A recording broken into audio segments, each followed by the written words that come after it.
Good morning! Ano yung dala mo, Han? Milo?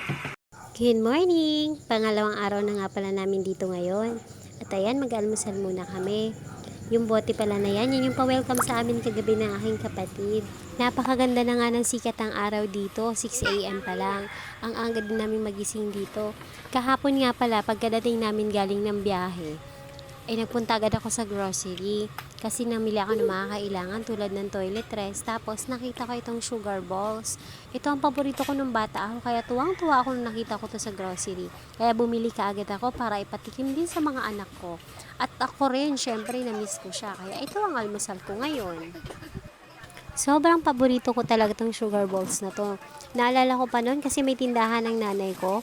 Ito ang madalas kong kainin. Ito ang bayad niya sa akin kapag ako ang nagtitinda sa kanyang tindahan. Kasi madalas wala sa bahay yung nanay namin. Kaya ako ang nagbabantay din madalas kapag walang klase o kaya pagkatapos ng klase. At yun nga, talagang nauubos ko yung sugar balls niya. Kaya sobrang na-miss ko talaga. At pati nga itong bunsong itlugang ko, nagustuhan na rin yung sugar balls. Kaya tingnan mo, akala mo naka-lipstick. Pagkatapos ka namin mag-almusal ay naggayak na agad kami para sa aming lamyarda ngayong araw. Puno-punuan yan! Ngayong araw nga pala ay pupunta kami sa bundok. Doon sa kung saan talaga pinanganak at doon talaga kami lumaki. At doon din kasi nakalibing ang mama namin at saka si daddy, yung lolo namin. Kaya pupuntahan ko, yun ang una-una ko talagang pupuntahan. Sabi ko, kapag nagbakasyon ako, nakauwi ako sa lugar na to, yun ang unang-una kong pupuntahan. Kaya ito, papunta na kami. At amazed na amazed nga ang mga bata dito sa daanan kasi napakalawak. At sabi pa nga na aking mga itlugan dito, amazing daw ang tricycle dito dahil kayang magsakay ng maraming tao. Papunta kami ng bukid.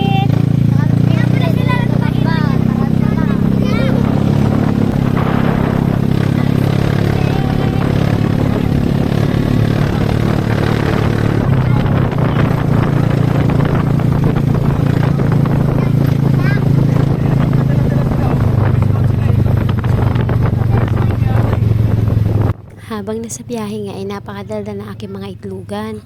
Dahil aakit daw sila ng bukid, manghuhuli daw sila mga tarantula at kung ano-ano pang gagamba. Maaaring naiisip nyo na hindi safe ang sinasakyan namin. Pero dito kasi sa probinsya dahil open road kaya mabilis talaga ang takbo ng mga tricycle dito. At hindi po pwedeng kaunti lang ang laman dahil mas magaan kaya mas okay na mas maraming laman. Matagtag kasi kapag kaunti lang ang pasahero. Dahil mabilis nga ang takbo, ilang sandali lang ay nakarating na kagad kami. At nandito na nga kami sa aming pupuntahan. At itong aking bunsong itlugan nga ay nalula sa lakas ng takbo ng tricycle. Nalula siya sa lakas ng hangin. Totoo nga na sa paglipas ng panahon marami ang nababago. Katulad nito, itong kapatagan na to noon ay may palayan to dahil nagtatanim kami ng palay noon nung dito pa kami nakatira. Samantala ngayon, marami ng damo, puro na lang siya damo. At may patubig naman dito ang aking kuya bilang kabuhayan nila rito.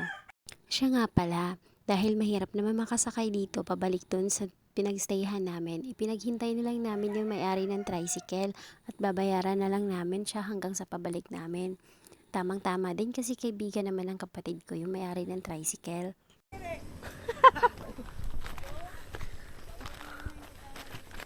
Malayo! Hala! Ang daming pumeluhan! Daigay bungon. Ha? Bungon ito daigay.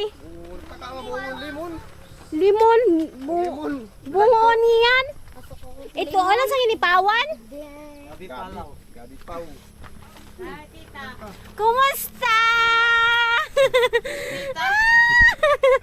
At ayun na nga, binulabog na namin ang kanyang cute na kubo. Napakasaya lang na after 17 years nakarating ulit ako sa lugar na to. At muling nagkita kami ng aking mga kuya. Malayong malayo na siya sa noon, promise. Dako-dako na kaisaban. Oo. Agaw ka nilaw ni Dodong na, don't expect ate ha. At kaingay nga kaagad namin dito pagkadating namin dito sa kanyang kubo. Lalo na aking mga itlugan. Tuwang-tuwa kasi sila, may mga manok. Tapos ewan ko ba, gustong gusto nilang puntahan yung mga damo kahit na mahaba. Tiguang na sa kita no. Tiguang. Kahit sining kanaan ko ano, extension. Oo, ang kuan. Tasan lang ang gamay ba kami dodong musang ko. parang for my for my heart only. Napagkupras namin. Kami sa Paranaque. At aakyat na nga kami doon sa puntod ni Mama tsaka ni Daddy. Ito nga pala, ito yung bahay namin noon pero hindi niya tinitirahan ngayon. Ginagawa niyang bodega. Ewan ko ba dito sa kuya ko, bakit mas pinaganda niya tong bodega kaysa doon sa kubo niya. Just. At may nakita nga kaming pomelo dito sa likod ng bodega na to. Napakaraming hinog, kaya ayan, ang mga bata nagtakbuhan na. Tulad nilo, paborito ng lahat. Ubus ka ngayon sa akin. Yung hinog Oo, daigay. Aon kan mo lansones nga ni? Ito pa, tamnunan pa yung anak lansones. So, rambutan ko. Sabi mo may lansones ka dito. May tanim din pala siyang langka dito. Yun nga lang, hindi siya healthy ngayon kasi kinulang ng pesticide. Kaya ayan, insekto. Pero sabi niya, ang masusunod daw na bunga nito ay aalagaan niya na.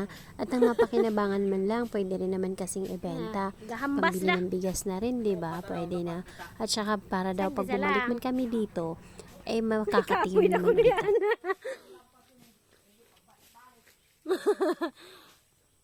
Naablihi. Baba ka dyan? Ha? Iwan ka eh. Wap!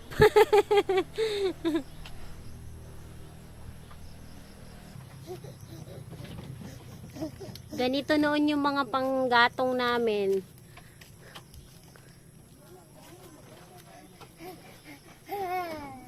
Bata, amaze na amaze sa tuta. Ilinis nga muna ni kuya namin yung daanan papunta sa puntod kasi may mga bata kaya sabi ko kailangan malinis yung dadaanan. Kaya ito, inaaliw-aliw ko muna itong si Bunso dito sa mga tuta. Ay! Sarap! Fresh pick. Nabalatan mo, ma. At nanunggit na nga ng suha si Papa B. Tuwang-tuwa ang mga itlugan dahil napakamahal yan sa Maynila. Ayun oh, dami oh. Taas. Yan, may malaking hinog doon ano. Ayan pala, malaki. Ulit yan. May hawak ka ng malinis, humawak ka pa dyan sa madumi. O paano mo hawakan yan? Nagigiyakap na oy. Jong, kuha Jong. Mahawag ng balik. Sige. La, nanugkit. Nanungkit ang hangul sa buongon. Sorry, lumagpas. Mama, hugot ako kumain. Paakyat na nga kami sa puntod pero tumitingin-tingin ang pinsan ko kung saan siya pwedeng kumuha ng buko. Kasi sabi ko maggagawa ako ng buko salad para sa binyag ng aking pamangkin. Ang daming bisita ngayon, ma, oh. Mga kaapu-apuhan nandito. Hala, oy. Ayan, anak ko, bayabas. Yan o, daming bunga. Wala nga lang hinog. Dahil sa atin, madaming bunga, ang dami rin hinog. At nagpakitang gilas na nga ang kapatid kong Maoy. Ayan, siya naman ang nagtabas ng mga damo. Ang daming sinasabi, siya rin naman pala ang gagawa.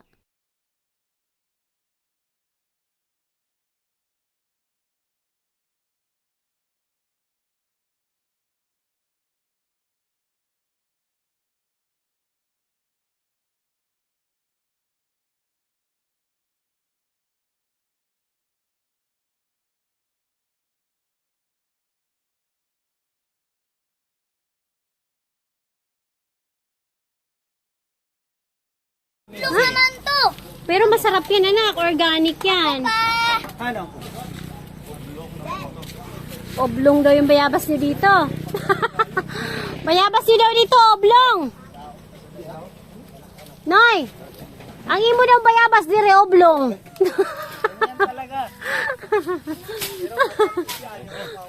Ano ba yung bayabas mo dun sa Paranaque si?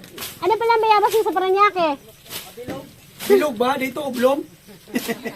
Oblong to. Tulog naman rin yung ulo, ah. Wala man tayo signal dire ay. Agoy, tulungan nga mong bibi. Paano yung Tagalog mo, Zi? Ay, kamayo mo, Zi? Paano yung kamayo mo? Lang ni kakang yawa, lang nawa tuloy. Kaya marami ko ng grasa para Laong gani nga naan sining pangalan ni Dodong na ikaw na lang kaya mag ano. Ang hirap naman magbisaya. Ikaw lang kaya magtagalog para ikaw lang mahirapan.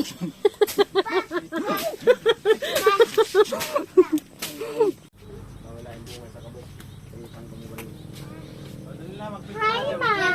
Basta naman ka pa. Diretso na yan. Katuig na yung bugyan sa mama. Parang ako ni mong Yung kan. Adi pa. Ata yung kan mo. At ito na nga ang puntod ni mama at ito naman sa kabila ang puntod ni daddy. Siya yung lolo namin. Mawalan mo na yung grasupir. Kaya yung butterfly. Ah, Ay, kumabay. Mami.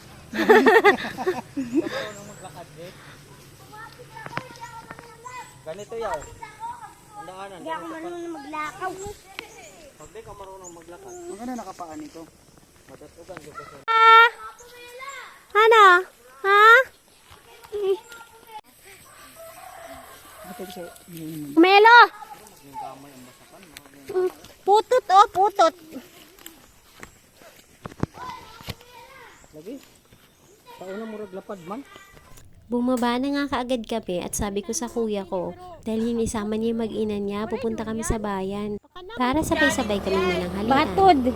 Challenge. Kaya ko po ba? Kaya mo. Parang ano Usama na to ba? Ang ulo rayo ayaw kan. Kay kagum ko man agod. Baka maramdaman. Lamay man nila ito ba? Agod wa kay tuba diha. Malamang ang iba sa inyo, alam niyo itong pagkain na to at alam kong kumakain din kayo. Pero ako hindi ko na siya kayang kainin ngayon. Pero noon napakatakaw ko dito. Tama? No! Kan kinsang ini bi. Tagay si mama ni mo bi. Ini. So, pabalik na nga kaagad kami doon sa bahay na pinagsistayhan namin kasi gusto ko magsabay-sabay kaming mananghalian doon. Kaya lang nagtutulakan pa sila kung sino ang magdadala ng bagong aning bigas kasi nakalimutan ko doon sa loob. Mga matatandang to, kutusan ko kayo mamaya, chas. So, ayun na nga, bumalik yung kapatid ko, bumaba siya ulit para kumuha ng pomelo at yung bigas na naiwan ko sa loob.